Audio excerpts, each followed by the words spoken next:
Sri Satchidananda Sadguru Sainath Maharaj Ki Jai, Chapter 16 and 17. Preliminary. The last chapter described how Mr. Cholka's vow of small offering was completed and accepted. In that story, Sai Baba showed that he would accept with appreciation any small thing offered with love and devotion, but if the same thing was offered with pride and haughtiness, he would reject it. Being himself full of Satchit Ananda, he did not care much for mere outward formalities, but if an offering was made in a humble spirit, the same was welcome and he accepted it with pleasure and avidity.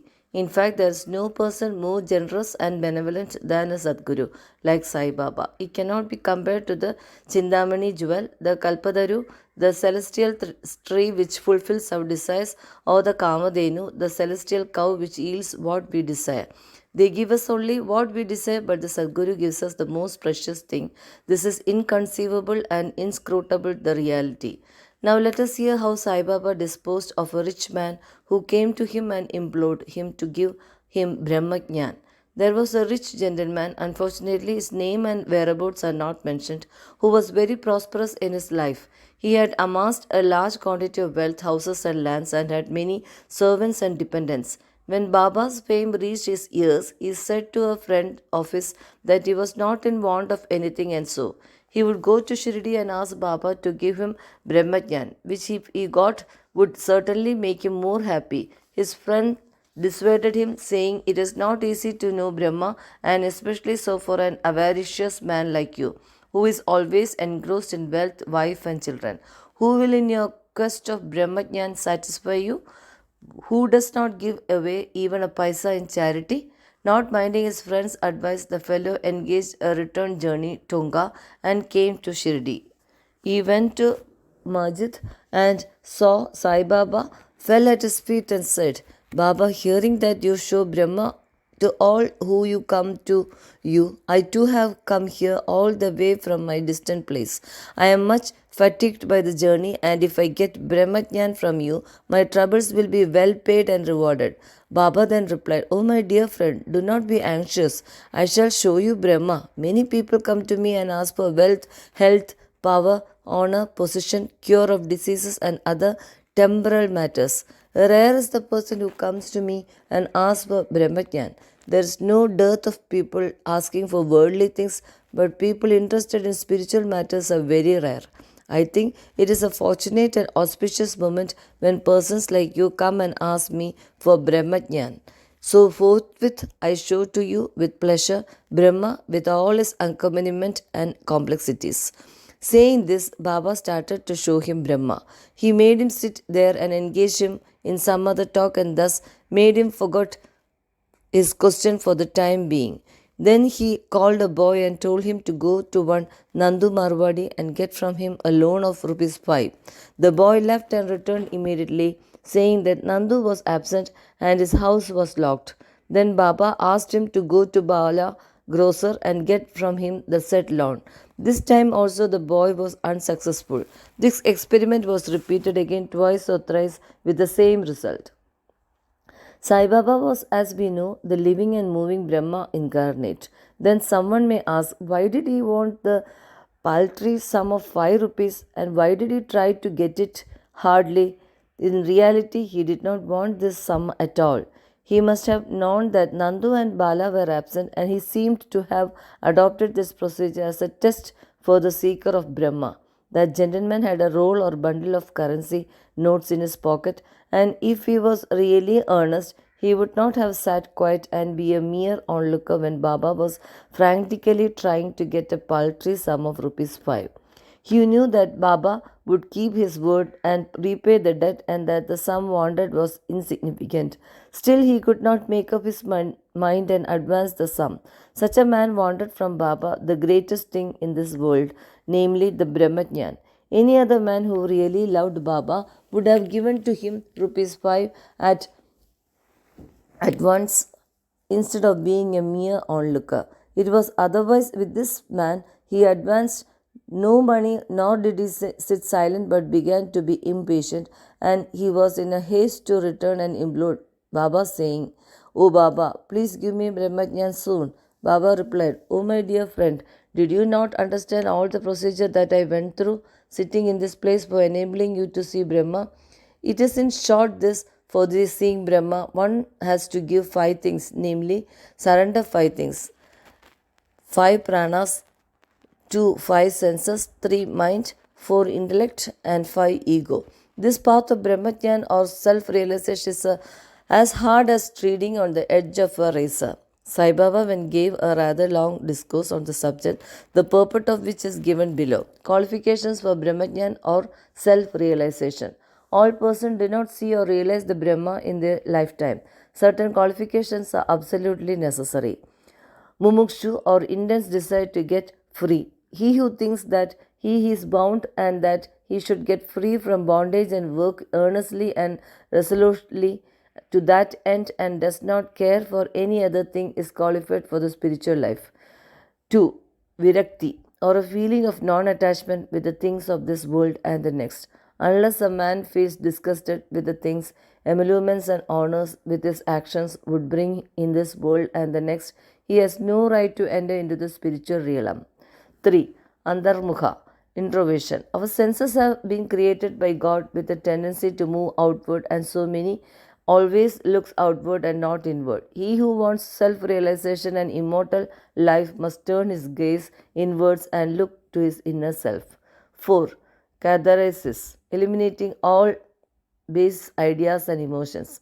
Unless a man has turned away from wickedness and stopped from doing wrong and has entirely composed himself, and unless his mind is at rest, he cannot gain self realization even by means of knowledge. 5. Right conduct. Unless a man leads a life of truth, penance, and insight, a life of celibacy, he cannot get God realization. 6. Preferring shreyas, the good, to prayers, the pleasant.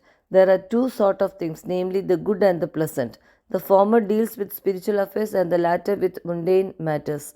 Both these are open to man for acceptance. He has to think and choose one of them. The wise man prefers the good to the pleasant, but the unwise, through greed and attachment, chooses the pleasant.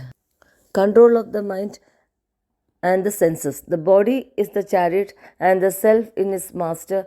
Intellect is the charioteer and the mind is the reins. The senses are the horses and sense objects are their paths. He who has no understanding and whose mind is unrestrained has his senses unmanageable like the stray horse of a charioteer. Does not reach his destination, gets self-realization, but goes through the round of births and deaths. But he who has understanding and whose mind is restrained has his senses under control like the good obedient horse of a charioteer. Reaches the destination, that is the state of self-realization, whence he is not born again.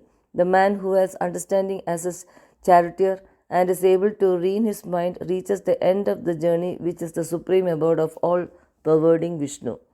8. Purification of the mind. Unless a man discharges satisfactorily and disinterestedly the duties of his station in life, his mind will not be purified, and unless his mind is purified, he cannot get self-realization. It is only in the purified mind that vivek, detachment to the unreal, crop up and lead on to self-realization. Unless egoism is dropped, avarice got rise rid of the mind made desireless, self-realization is not possible. The idea that I am the body is a great delusion, and attachment to this idea is the cause of bondage. Leave off this idea and attachment, therefore, if you want to reach the goal of self-realization. The necessity of a guru. The knowledge of the self is so subtle and mystic that no one can by his own individual effort ever hope to attain it. So the help of another person, teacher, who has himself got self-realization is absolutely necessary. What others cannot give with great effort and pains can be easily gained with the help of such a teacher, for he has walked on the path himself and can easily take the disciple step by step on the ladder of spiritual progress. 10. And lastly, grace of the Lord is the most essential thing. When the Lord is pleased with anybody, he gives him viveka and vairagya and takes him safe beyond the ocean of mundane existence.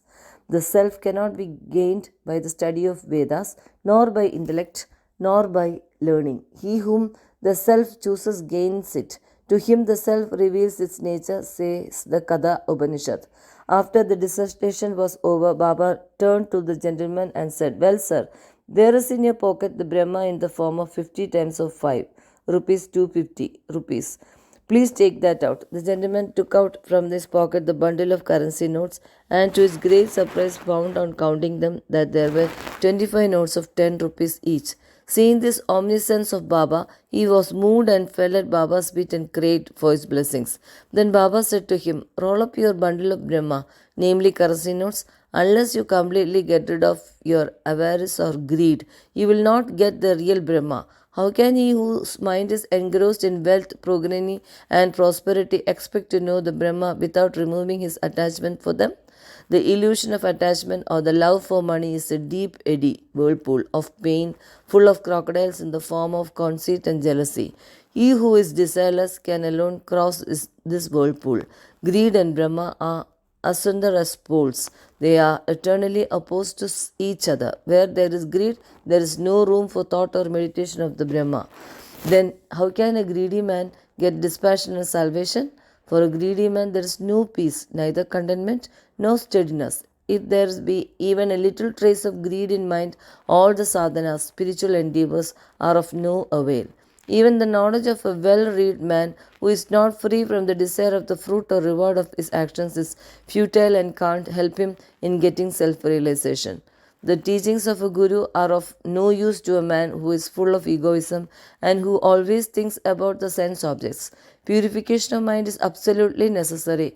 Without it, all our spiritual endeavors are nothing but useless show and pomp. It is therefore better for one to take only what he can digest and assimilate. My treasury is full and I can give anyone what he wants, but I have to see whether he is qualified to receive my gift.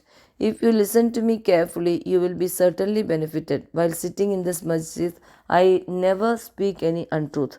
When a guest is invited to a house, all the members of the household and other friends and relations that happen to be present are entertained along with the guest. So all who that were present in the masjid at that time could partake of the spiritual feast that was served by Baba for the rich gentleman. After getting Baba's blessings, one and all, including the gentleman, left the place quite happy and contented. Special characteristics of Baba. There are many saints who, leaving their house, stay in forests, caves, and or hermitages in solitude in order to get liberation or salvation for themselves. They do not care for other people and are always self-absorbed. Sai Baba was not of such a type. He has no home, no wife, no progeny, no any relations near or distant. Still he lived in the world.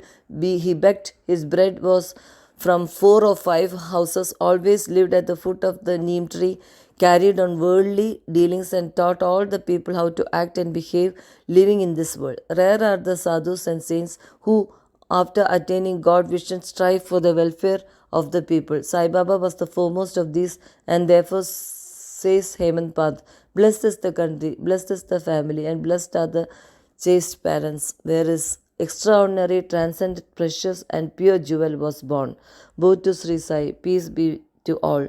Sri Satcharitha Sadguru Sainath Maharaj Ki